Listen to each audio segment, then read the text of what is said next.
June 3, 1966, Phoa Tuy Province, South Vietnam. In the monsoon thick darkness, 4 Australian soldiers become invisible. They don't move like the Americans. They don't sound like anyone the Viet Cong have ever hunted. Before this year ends, they will kill 492 enemy combatants. They will lose 1 man. But right now, right here, in this moment of absolute silence, they are about to change the mathematics of jungle warfare forever. Subscribe to Vietnam War Records for the untold stories that textbooks won't teach you. And hit that notification bell because what you're about to discover will challenge everything you thought you knew about the Vietnam War. The jungle breathes, rain hammers through triple canopy forest. Somewhere in that green darkness, 4 men have been motionless for 11 hours. Not sleeping, not moving, just waiting. Their faces are painted green and brown. Their weapons are wrapped in cloth to prevent reflection. They have not spoken a word since insertion. They will not speak until extraction. Between their boots and the mud, they have placed leaves so that even the suction sound of lifting a foot becomes inaudible. This is not the Vietnam War that Americans are fighting 30 kilometers away. This is something else entirely. This is precision.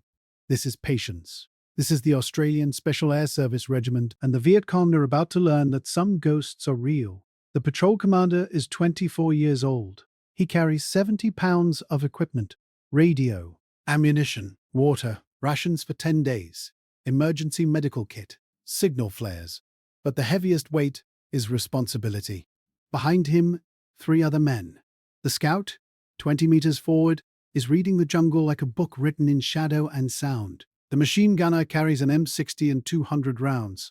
The tail end Charlie watches their back trail, erasing evidence of passage, looking for the trackers who will inevitably follow. They are 4 men. They are operating in territory controlled by 5. They are supposed to observe, report, and remain undetected. But if they are discovered, they have a plan. It is violent, it is instantaneous, and it has never failed. 38 kilometers to the east, at a fire base called Nui Dat, American advisors are trying to understand what they are witnessing. Australian troops have been in country for 3 weeks. The kill ratio numbers coming back don't make sense. 20 to 1, 60 to 1. Someone checks the math twice. The math is correct. An American Special Forces captain writes in his report, "Request clarification on Australian patrol tactics. Results inconsistent with known doctrine." He doesn't understand yet? The Australians aren't using American doctrine. They aren't even using British doctrine anymore. They are using something developed over 18 years of jungle warfare in Malaya and Borneo, something the Viet Cong have never encountered. Something that, over the next 5 years, they will never successfully counter. The Viet Cong call them Ma Rung. It means jungle ghost. The name appears in captured documents dated August 1966. In one document, a political officer writes instructions to his soldiers. If you encounter the Australians with the green berets, withdraw immediately. Do not attempt to track them. Do not attempt to ambush them. Report their position and withdraw. This is extraordinary. The Viet Cong built their entire strategy on ambush warfare. They perfected the art of vanishing into jungle, of appearing without warning, of turning terrain into weapon. But now they are being hunted by men who move slower, shoot less, and kill more. Men who appear from nowhere and disappear without trace. Men who violate every assumption the Viet Cong hold about how Westerners fight. Let's understand the context. By mid-1966, the United States has committed over 200,000 troops to Vietnam. The strategy is attrition. Find the enemy. Fix him in place. Destroy him with overwhelming firepower. It works, tactically. Every time American forces meet Viet Cong in open battle, the Viet Cong are destroyed. But the Viet Cong don't fight open battles. They hit and run. They ambush supply convoys. They mine roads. They attack at night and vanish before sunrise. The Americans respond with more troops, more helicopters, more artillery. The Viet Cong respond by avoiding contact. By 1966, American patrols are walking through empty jungle, finding nothing, accomplishing nothing, while the Viet Cong watch from hidden positions and choose when to strike. The war is becoming a stalemate, a grinding, exhausting, demoralizing stalemate. And then the Australians arrive. 120 SAS operators, that's it. Not a battalion. Not a brigade. 120 men divided into 34-man patrols. Their mission is reconnaissance. Locate enemy positions. Map trail networks. Identify base camps. Report back. Simple. Except the Australian SAS doesn't just locate the enemy. They kill them in ambushes so sudden and so violent that surviving Viet Cong return to base camp with stories that sound like ghost tales. Of soldiers who appear at arm's length without warning. Of ambushes initiated at ranges so close that muzzle flash burns clothing. Of automatic weapons fire so overwhelming that escape becomes impossible. And of silence. Always silence. No helicopters announcing arrival, no artillery preparation revealing, just silence, then death, then silence again. The four-man patrol has a specific geometry. It is not arbitrary. Every element has purpose. The scout moves first, 15 to 20 meters. His job is not to be brave. His job is to be invisible and observe. He reads the ground for signs of enemy presence. Disturbed leaves, broken spider webs, boot prints in mud, bent grass that hasn't yet straightened, cigarette smoke carried on, the smell of fish sauce or wood smoke. He processes 20 sensory inputs per second. He does this for 10 hours without break. If he sees the enemy first, if the enemy sees him first, everyone might die. So he moves like water, flowing around obstacles, never disturbing, never revealing. Behind the scout, the patrol commander navigates. He carries topographic maps memorized before insertion. He cross-references terrain features with compass bearings. He counts paces. Every 100 meters, he confirms position. If they need extraction, he must call coordinates accurate to 50 meters. 50 meters error in triple canopy jungle means the helicopter lands in trees or enemy ambush. So he tracks position continuously. But he is also reading the scout, watching for hand signals, interpreting body language. If the scout freezes, everyone freezes. If the scout drops, no questions, no hesitation. Trust absolute. The machine gunner carries the M60, 23 pounds unloaded, 200 rounds in belts wrapped around, another 200 in his pack, 420 rounds total. The M60 fires between 500 and 600 rounds per minute. So he is carrying 45 seconds of continuous fire. This is deliberate.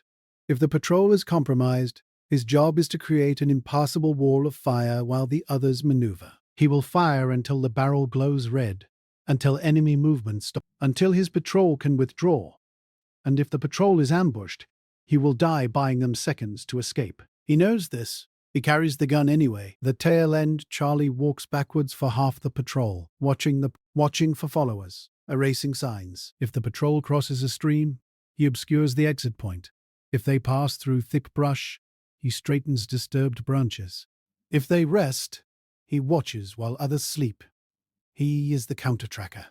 His enemy is not just Viet Cong soldiers, but Viet Cong trackers, men who can follow a 3-day-old trail, men who can read bent grass and know how many people passed, how heavy their packs, whether they were tired. So the tail-end Charlie creates false trails, doubles back, uses streams to break scent. His job is to make the patrol invisible not just in the present but in the American patrols are larger, 30 to 40 men, squad-sized or platoon-sized. They move faster. They carry radios that broadcast continuously.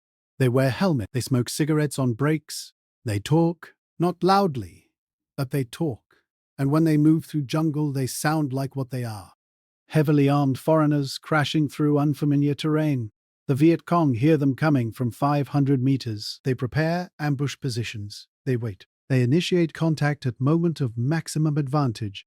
And Americans die. Australian patrols move at 100 to 200 meters per hour.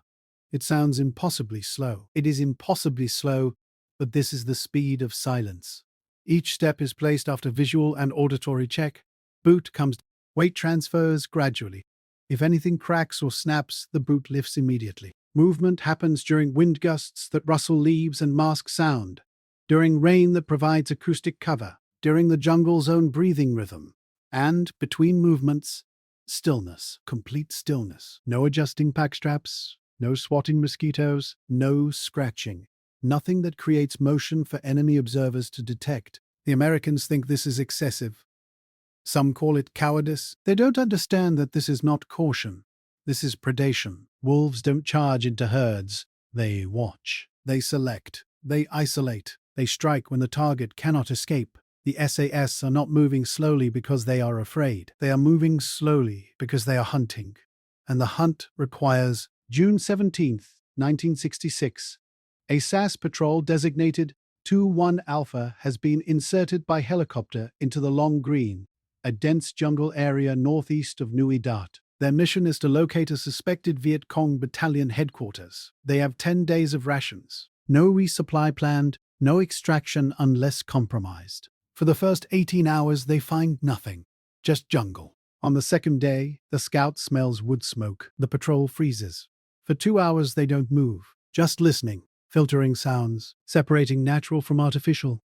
Bird calls, wind, rain, and underneath, barely audible voices, human voices speaking Vietnamese. The patrol commander marks the position on his map. They begin moving to 50 meters per hour now. Glacial. It takes 4 hours to move 200 meters. But when they arrive at the jungle edge, they are looking directly into a Viet Cong base camp. 23 structures, perhaps 150 soldiers, supply caches visible. Command bunker identifiable by radio. They count, they map, they photograph with a camera that makes no sound, and then they withdraw. Same speed, same silence. 48 hours later, Australian artillery destroys the camp. Intelligence estimates 60 to 70 enemy killed. The patrol was never detected. The Viet Cong never knew ghosts were. This is the pattern. Locate, observe, report. Strike from distance, no heroics, no unnecessary risk. The SAS operators are not trying to be, they are trying to be effective. And effectiveness means surviving to patrol again tomorrow. But sometimes the pattern breaks. Sometimes the enemy appears where he shouldn't be. Sometimes contact is unavoidable. And when contact happens, the SAF, they call it the immediate action drill. The name is bureaucratic. The reality is apocalyptic. July 9th, 1966. Patrol 32 Charlie is moving through dense jungle when the scout sees movement 30 meters forward. He freezes. Hand signal. Enemy front. The patrol commander sees it too. A Viet Cong soldier alone walking directly towards them on a trail they are paralleling. The VC hasn't seen them yet. Probably won't see them. Bush is too thick, but in 15 seconds, he will be at minimum. The patrol has 3 choices. Let him pass and hope he doesn't withdraw and risk making noise, or initiate contact. The patrol commander makes the decision instantly. Hand signal. Weapons up. Everyone targets the same man. On his signal, 4 weapons fire simultaneously. The scouts MC, the commander's L1A1, the machine gunner's M67. The tail-end Charlie's L1A1, 27 rounds impact the target in under 2 seconds. The Viet Cong soldier is dead before his body hits the ground. Before the sound of gunfire fades, the patrol is moving, not retreating. Advancing. The machine gunner puts 50 rounds into the jungle along the trail corridor, so creating an acoustic kill zone. Any other VC in the area will take cover, giving the patrol seconds to flank. They move perpendicular to the trail, 20 meters, then stop. Watching, waiting for return fire that never comes. The VC was alone, probably a messenger, probably carrying orders to another unit. Now he is carrying nothing, and the patrol is already gone. This is the immediate. The first principle is overwhelming violence. If you must fight, hit first and hit so hard that the enemy cannot respond. 4 men against 1 is not fair.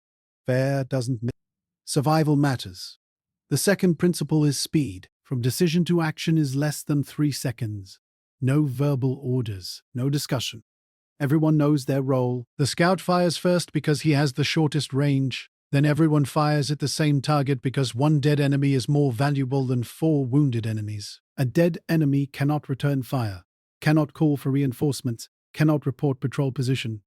The third principle is maneuver under fire. Never stay in the contact position. Always move. Movement creates confusion. Movement prevents enemy from fixing your position for mortar or artillery fire. Movement means surviving. The Americans are studying this. By late 1966, Special Forces officers are attending Australian briefings. They are taking notes. They are asking questions. How do you train troops to respond this fast? How do you maintain discipline during 10-day patrols? How do you achieve these kill ratios? The Australians explain about Canungra, the Jungle Warfare Training Centre, established during World War II, refined during the Malayan. 18 years of institutional knowledge about jungle combat. American officers nod politely. They are thinking that American training is just as good. They are wrong. American training emphasizes firepower and technology. radio communication, artillery support, close air support. The assumption is that American soldiers will have these assets available. The Australian training emphasizes infantry skills, navigation without GPS, tracking, camouflage, silent movement, fire and maneuver. The assumption is that Australian soldiers will have nothing but their weapons and their training. And in the jungle, where radio signals don't penetrate, where artillery cannot be accurately called, where helicopters cannot land, infantry skills are what keep you alive. The Viet Cong are trying to adapt. Intelligence reports from late 1966 show VC units being briefed on Australian tactics. They are told to increase sentry vigilance, to patrol more, to set ambushes along likely Australian routes. None of it works. The problem is not lack of effort. The problem is that the SAS doesn't have American patrols follow predictable routes. They patrol during the day, they return to base at night, they use the same landing zones, they avoid difficult terrain. The Viet Cong learn these patterns and exploit them. But SAS patrols don't have patterns. They patrol day and night. They use terrain that seems impassable. They insert by helicopter in one location and patrol 15 kilometers away. They never use the same route twice. They change tactics continuously. And most importantly, they maintain absolute operational security. Even other Australian units don't know where SAS patrols are operating. The intelligence is compartmentalized. Routes are known only to patrol members and operations officers. The Viet Cong cannot exploit patterns that don't exist. August 18, 1966. The Battle of Long Tan. This is not an SAS operation, but it reveals everything about why the Viet Cong fear Australians. D Company, 6th Battalion Royal Australian Regiment, 108 men. They are caught in a rubber plantation by an estimated 2,500 Viet Cong and North Vietnamese Army soldiers, 25-1 odds. The battle lasts 3.5 hours. When it ends, 18 Australians are dead. 245 enemy are confirmed dead on the battlefield. Hundreds more are wounded. Captured documents later reveal that the Viet Cong made a critical miscalculation. They expected the Australians to fight like Americans, to panic to call for extraction, to break and run. But the Australians don't break. They form a defensive perimeter. They coordinate fire. They hold. And when ammunition runs low, they fix bayonets and prepare for close combat. The Viet Cong have never encountered this. American units, when surrounded, call for overwhelming fire support. But the Australians trust their infantry skills more than their artillery. They fight with rifles and machine guns at ranges so close that men see each other's faces, and the Viet Cong, expecting an easy victory, are destroyed. The lesson reaches every Viet Cong unit in the region. Do not engage Australians unless absolutely necessary. Do not assume they will behave like Americans. Do not underestimate their willingness to fight at close range. And most importantly, avoid the ones with green berets, the Rung, the jungle ghosts, because those ones don't just fight, they hunt. And once they start hunting you, they don't stop. The SAS is developing something new. They call it the silent ambush. The concept is simple, but the execution is extraordinary. A 4-man patrol locates an enemy trail, high traffic, evidence of regular use, deep ruts from bicycle traffic, footprints in mud, cigarette butts, food waste. This is a supply route. The patrol establishes an observation position 50 meters from the trail. For 36 hours they watch. They count enemy passing. They note times. Patterns emerge. Heavy traffic between 0200 and 0400 hours. Groups of 8 to 12 soldiers, moving quickly, talking quietly, not expecting danger. This is deep in VC-controlled territory. They feel safe. They are wrong. The patrol calls for reinforcement. Another patrol inserts. Now 8 men. They construct the ambush with mathematical precision. Position 1, the killing group, is on the high ground, overlooking the trail. 4 men with rifles and 1 M60 machine gun. Position 2, the cutoff group, is 30 meters down the trail. 4 men with rifles. Their job is to kill anyone who escapes. Between these positions, they place claymore mines. M18, 700 steel balls packed into a curved plastic case. Effective range 30 meters. Lethal range 50 meters. They position 6 claymores overlapping. Each is aimed to create a cone of destruction. Together, they create an inescapable kill box. The electrical firing wires run back to position 1. The detonators are in the patrol commander's hand, and then they wait. Waiting is the hardest part. Not because of fear, Fear is manageable. Waiting is hard because of discomfort, mosquitoes, fire ants, heat, thirst. You are lying prone in the mud. You cannot move. You cannot scratch itches. You cannot adjust position. Your leg falls asleep. Cramps develop. You ignore them. Because movement means detection. Detection means the enemy avoids the ambush. Avoidance means mission failure. So you wait. And you accept the discomfort as the price of 0237 hours. Movement on the trail. The scout sees them first. Hand signal. Enemy approaching. 12 soldiers. Walking casually. 2 are smoking. They are carrying weapons but not at ready position. They are laughing about something. 1 is singing quietly. They are 100 meters away. 90. 80. The SAS operators are breathing slowly. 1 breath every 4 seconds. Slow breathing reduces heart rate, reduces micro movements. The enemy is 70 meters away. 60. 50. They are entering the kill zone. 6 soldiers are past position 2. 6 are in the killing box. The timing is perfect. The patrol commander squeezes the firing device. 6 claymore mines. The sound is catastrophic. 4,200 steel balls shred the night. Before the sound fades, 5 weapons are firing. The M60 is pouring rounds into the kill zone at 600 rounds per minute. The riflemen are targeting movement. Anything that moves. Anything that might be alive. The cutoff group is engaging soldiers at the front, preventing escape, preventing flanking. The ambush lasts 17 seconds. 17 seconds of continuous, overwhelming, inescapable violence, and then silence. The patrol commander calls ceasefire. Everyone stops shooting. Everyone listens, moaning. Someone is still alive in the kill zone. The machine gunner puts a 5-round burst into the location. The moaning stops. They wait 5 minutes, listening for reinforcements, listening for return fire. Nothing. The silence is absolute, moving perpendicular to the trail, creating distance, 50 meters, 100, 200. They establish a defensive position and wait. At first light, they observe the kill zone from distance. 12 bodies, no wounded, no survivors. They report the contact. They call for extraction. By 0800 hours, they are back at Nui Dat. Debrief map annotation. Weapon cleaning. Preparing for the next patrol. The ambush is considered routine. Textbook execution. Nothing remarkable. But to the Viet Cong, this is devastating. 12 soldiers vanish, a route they have used safely for months. No warning, no survivors. No indication of how many Australians were involved. Could have been 4. Could have been 40. The uncertainty is paralyzing. Do they change routes? That requires weeks of reconnaissance. Do they increase security? That slows movement and increases. Do they stop using the route entirely? That disrupts supply to frontline. There is no good answer, so they try everything. They increase sentries. They travel in larger groups. They avoid predictable timing. And still the ambushes continue, because the SAS doesn't have one tactic. They have dozens. And they change based on enemy response. The Americans want. By early 1967, Pentagon officials are flying to Australia to observe training at Canungra. They watch Australian instructors teaching tracking, teaching camouflage, teaching silent movement, teaching immediate action drills. They take notes. They film training sessions. They interview instructors.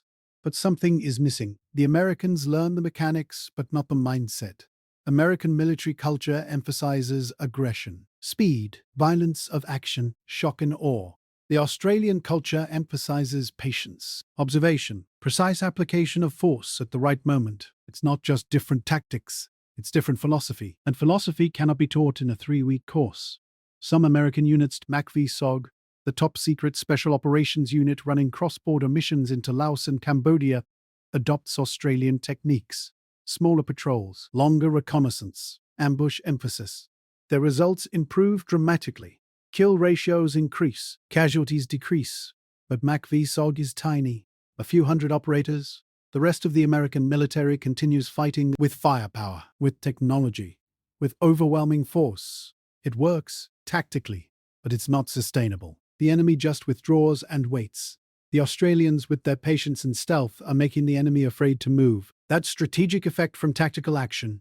The SAS is not just hunting, they are hunting infrastructure. In September 1967, a patrol locates a hidden weapons cache. 43 AK-47 rifles, 12,000 rounds of ammunition, 27 RPG rockets, medical supplies, rice. The patrol photographs everything. They mark coordinates, but they don't call for airstrike. Instead, they booby-trap the cache. They place explosives under ammunition crates. They wire grenades to weapon racks. They make it look untouched, and then they withdraw. 48 hours later, Viet Cong returned to the explosives detonate. Intelligence estimates 18 enemy killed, but more importantly, the Viet Cong now cannot trust their own supply caches. They must inspect everything for booby traps. That takes time. That creates fear. That disrupts operations. One patrol, no combat, massive strategic effect. This is psychological warfare. The SAS is teaching the Viet Cong that nowhere is safe. Not their base camps, not their supply routes, not their caches, not even their sleep. Patrols conduct operations at 030 hours, the hour when reaction time is slowest. They approach enemy camp perimeters. They observe sentries. They watch until the sentry nods off. Then they place grenades with delayed fuses inside the perimeter. Then they withdraw. 20 minutes later, explosions, chaos. The VC think they're under attack by a large force. They fire randomly. They call for reinforcements. They prepare defenses. But there's nobody there. Just ghosts. Just explosions. Just fear. And for the rest of that night, nobody sleeps. The next night, everyone is exhausted. Reaction time is slower. Discipline is weaker. That's when the real attack comes, when they're too tired to fight effectively. The Viet Cong are writing about this. Captured documents from 1968 include after-action reports describing Australian tactics. One report, translated by intelligence officers, describes an encounter with an SAS patrol. We discovered 4 enemy soldiers approximately 50 meters from our position. They were not moving. We prepared ambush and waited for them to advance. After 2 hours, they had not moved. We sent 3 soldiers to reconnoiter. The soldiers approached to 15. They reported seeing nothing. We concluded the initial sighting was error. We resumed normal activity. 10 minutes later, automatic weapons fire from 4 positions. 7 comrades killed, 2 wounded. The enemy escaped without detection. We do not understand these tactics. The translator notes that the report was marked urgent, tactical instruction needed, but no tactical instruction can counter this. The SAS had detected the Viet Cong position and simply waited. Waited for the enemy to dismiss them as phantoms. Waited for attention. Waited for the moment of maximum surprise, and then struck with over. This is not tactics that can be taught. This is patience weapon. And the Viet Cong have no counter for patience. By late 1968, the war is changing. The Tet Offensive has politically devastated American public support. Militarily, it was a disaster for the Viet Cong. They lost 30 to 40,000 fighters. Their infrastructure in South Vietnamese cities was destroyed, but they won the psychological battle. Americans saw that despite years of optimistic progress reports, the enemy could still attack anywhere, anytime. The SAS saw Tet coming. Patrols in December 1967 and January 1968 reported massive enemy movement, supply routes being upgraded, base camps expanding, fresh troops arriving from North Vietnam. The intelligence went to higher. Warnings were issued, but the scale of what was coming wasn't fully understood until it happened. During Tet, SAS patrols stayed in the field. While American units were pulled back to defend bases, the Australians kept patrolling, kept ambushing, kept hunting, because they understood something the Americans didn't. The enemy was most vulnerable during large operations. They had to move in open. They had to concentrate forces. All the things that made them invisible during normal operations became impossible during offensive operations. So SAS kill rates during Tet were the highest of the war. 47 confirmed kills in February 1968 alone, from 4-man patrols. From ghosts who never stopped hunting. The New Zealand SASRs arrives in 1969. 26 men. They integrate as 4 troop with Australian squadrons, same training philosophy.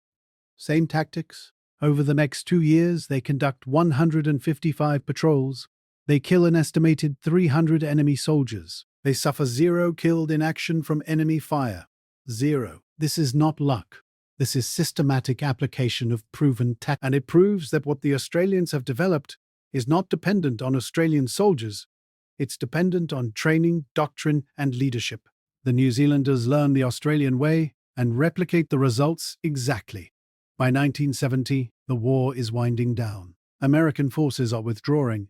The Australian government announces withdrawal will begin in 1971, but the SAS continues operating at full intensity because they understand that the final year is the most dangerous. The enemy knows withdrawal is coming.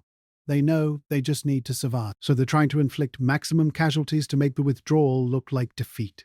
The SAS mission becomes protecting that withdrawal, making the enemy afraid to attack, making them hide instead of hunt. And it works. Australian withdrawal in 1971 is conducted without major combat operations. Because the Viet Cong don't know when or where the Australians will move. They don't know which roads are being watched. They don't know which trails have ambushes, so they do nothing. They wait, and the Australians withdraw safely. The final SAS patrol extracts on October 16, 1971, 5 years, 4 months after the first patrol inserted. In that time, nearly 1,200 combat patrols were conducted. Some sources say 492, others say over 1,000. The exact number is probably unknowable because many ambushes had no follow-up assessment. The patrol would ambush, withdraw, extract. They never went back to count bodies. But even using the most conservative estimates, the kill ratio exceeds 100 to 1. Some calculations put it closer to 500 to 1. This is unprecedented in modern warfare, not just in Vietnam, in any war, ever. What made this possible? Not better weapons. The Americans had better weapons, not better technology. The Americans had better technology, not numerical superiority. The Australians were always outnumbered. The answer is simpler and more profound. Training, doctrine, discipline, and patience. The SAS spent 18 years developing jungle warfare expertise. They learned from Malaya. They refined techniques in Borneo. They created an institutional culture that valued skill over firepower, that valued patience over aggression, that valued surviving to fight tomorrow over dying heroically today. And when they brought that culture to Vietnam, they encountered an enemy who had never faced it before, an enemy who couldn't adapt fast enough. The Viet Cong tried to counter. They really tried. They increased sentry vigilance, which exhausted their troops. They changed routes, which disrupted their logistics. They avoided areas of SAS operation, which gave Australians control of terrain. Every counter-tactic created new vulnerabilities. And the SAS exploited every vulnerability ruthlessly. Not because they were cruel, because they were professional. Because their job was to disrupt enemy operations, and they did that job with extraordinary efficiency. But there was something else, something harder to quantify, something that appears in captured documents and prisoner interrogations. Fear. The Viet Cong feared the Rung in a way they didn't fear American units. American firepower was terrifying but predictable. You heard helicopters, you heard artillery, you had warning, you could prepare, but the Rung gave no warning. They appeared at touching distance. They killed before you could react. They vanished before reinforcement, and you never knew when they were watching. That psychological pressure, it disrupted sleep, it destroyed morale, it made soldiers less effective even when they weren't in combat, and that effect multiplied across months and years. One captured Viet Cong officer, interrogated in 1970, described the psychological impact. We knew the Americans were dangerous because of their firepower, but we understood their tactics. We could predict their movements. The Australians with the Green Berets, we could not predict. They moved like hunters, not soldiers. They would watch for days without acting. Then they would strike when we felt safe. Some of my men believed they were ghosts of dead soldiers. I tried to tell them this was superstition, but privately, I wondered myself. How could men move so? How could they see without being seen? How did they always appear at the worst possible moment? These questions had no answers, so we avoided them when possible. And when avoidance was impossible, we tried to withdraw before contact. This was not cowardice. This was survival. This is the tactic the Viet Cong couldn't counter. Not a specific ambush technique, not a particular weapon, not even the 4-man patrol structure. The tactic was systemic. It was operational security so absolute that the enemy couldn't learn patterns. It was patience so extreme that waiting became a weapon. It was violence so overwhelming that brief contact was decisive. It was stealth so complete that detection was impossible until too late. And most importantly, it was consistency. Every patrol operated the same way. Every ambush was executed with the same precision. Every contact followed the same immediate action drills. There were no gaps, no weaknesses, no moments of sloppiness. For 5 years, the standard never dropped. Could the Viet Cong have countered if maybe? If the war had lasted another 5 years, maybe they would have developed effective responses. But they didn't have 5 years. They had to fight while adapting. And every adaptation created new problems. If they increased sentry numbers, they decreased offensive capability. If they abandoned trails, they slowed logistics. If they fortified base camps, they became easier to locate from air reconnaissance. There was no adaptation that didn't create new vulnerability. The SAS had achieved something rare in military history. They had created a tactical system with no obvious counter, not because it was complex, because it was simple, executed to perfection. The numbers tell the story. 120 men, 1,200 patrols, 5 years of continuous casualties from enemy action that can be counted on one hand, and enemy casualties in the hundreds. These are not numbers from a video game. These are real human beings. Real patrols, real ambushes, real violence, real death. The SAS operators who conducted these patrols were not superhuman. They were trained professionals doing an extremely difficult job in an extremely hostile environment. They got scared, they got tired, they got sick, they made mistakes, but they made fewer mistakes than their enemy. And in combat, the side that makes few. What happened to these men after the war? Some stayed in the military, some became instructors, passing knowledge to the next generation. Some left and tried to build normal lives. Some succeeded, some struggled. Post-traumatic stress was not well understood in the 19th. Men who spent years walking through jungles where every step might trigger a mine, where every shadow might hide an enemy, where sleep was always interrupted, those men came home changed. Some marriages survived, some didn't. Some men drank too much. Some became reclusive. Some seemed fine on the surface but weren't fine underneath. The war took pieces of them that never came back. This is the cost that statistics don't capture. The kills are counted, the victories are recorded, but the psychological wounds are invisible. The last point. And the Australian SAS in Vietnam proved something that military theorists had debated for decades, that small, highly trained units can achieve strategic effects. That quality can overcome quantity. That intelligence and stealth can defeat firepower and mass. The American military in Vietnam had 540,000 troops at peak deployment. The Australian SAS had 120. But in the areas where the SAS operated, enemy activity decreased by measurable percentages. Supply routes were abandoned, base camps were relocated, attack frequency dropped, all from 120 men. This is asymmetric warfare in reverse. Usually, asymmetric warfare means the small force harasses the large force. Here, the small force was systematically dismantling the insurgent infrastructure, making the insurgents afraid to move, forcing them into defensive posture. This is extraordinary. The lessons from Australian SAS operations in Vietnam are still being studied. Modern special operations forces worldwide have adopted elements of their tactics, the emphasis on stealth over speed, the importance of operational security, the value of patience, the power of precisely applied violence. These are now standard doctrine. But in 1966, they were revolutionary, and the revolution was conducted by 120 men who moved slowly, shot accurately, and never gave the enemy a chance to adapt. So what was the Australian SAS tactic that the Viet Cong couldn't counter? It was all of them. It was the complete system. It was training that produced soldiers who could operate. It was doctrine that emphasized observation over action. It was discipline that maintained silence during days of waiting. It was patience that turned waiting into a weapon. It was violence that made brief contacts decisive. It was stealth that made detection impossible. It was operational security that prevented pattern recognition. And most importantly, it was consistency. The ability to execute this system perfectly, every patrol for 5 years without degradation in standards. That's what the Viet Cong couldn't counter. Not any single element, but the totality. The complete, integrated, ruthlessly efficient machine that was the Australian SAS in Vietnam. Thank you for watching this documentary on Vietnam War records. If you want to dive deeper into the stories that textbooks ignore, hit that subscribe button now. Drop a comment below telling us what aspect of the Vietnam War you want us to investigate next.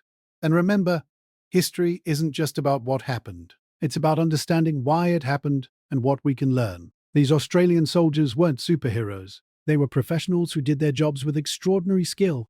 They deserve to be remembered not just for the kills, but for the discipline, the training, and the sheer determination that made those numbers possible. Until next time, stay curious, stay informed, and never stop questioning the official narratives.